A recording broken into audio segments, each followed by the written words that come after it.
जातीय जनगणना को लेकर इन दिनों खूब सियासत देखने को मिल रही है। बीजेपी के तमाम बड़े नेता खुलकर जातीय जनगणना को लेकर के बातें सामने रख रहे हैं।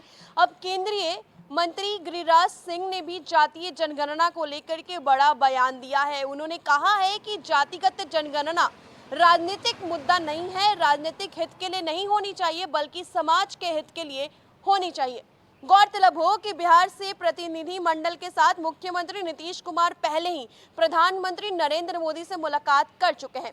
मुलाकात के बाद जब नीतीश कुमार मीडिया वालों के सामने आए, तब उन्होंने ये बातें कही कि उनको प्रधानमंत्री नरेंद्र मोदी से काफी उम्मीदें हैं। केंद्र सरकार ने जातीय जनगणना की मांग को पहले ही खारिज कर दिया है।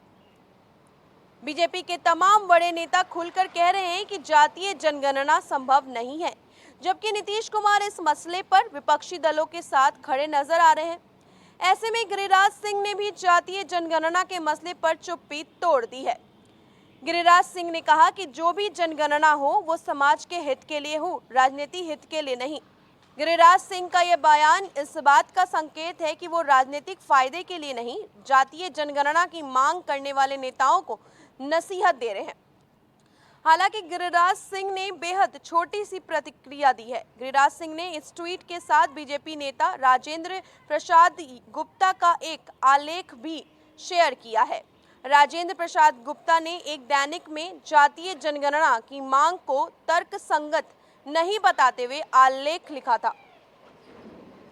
कहीं ना कहीं गिरिराज सिंह पार्टी के स्टैंड का समर्थन कर रहे हैं। कभी बिहार में फायर ब्रांड लीडर के तौर पर छवि बनाने वाले गिरिराज सिंह मोदी 2.0 की सरकार बनने के बाद बेहद शांत अंदाज में राजनीति कर रहे हैं। विवादों से दूर रहना, बेवजह बयानबाजी से बचना गिरिराज सिंह की राजनीति का नया अंदाज है।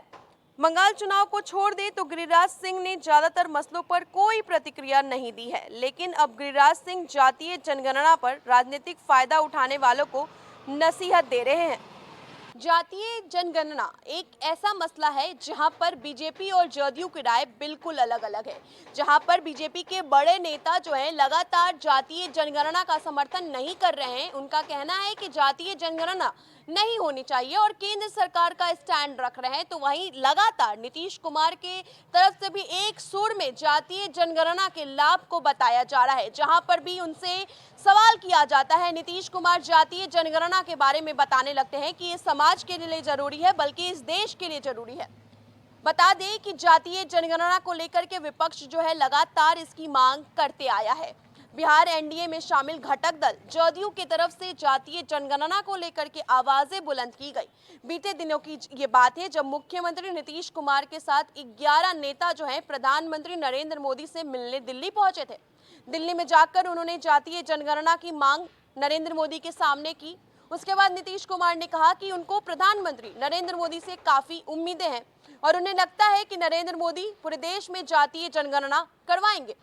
नीतीश कुमार ने अंदर ही अंदर ये प्लान बना रखा है कि अगर केंद्र सरकार जातीय जनगणना के लिए नहीं मानती है तो राज्य सरकार अपने खर्च पर जातीय जनगणना करवाने जा रही है। बहरहाल सबकी निगाहें इस बात पर ही टिकी हैं कि आने वाले समय में केंद्र सरकार किस नतीजे पर पहुंचती है, कि क्या केंद्र सरकार जातीय जनगणना को लेकर मान जाएगी।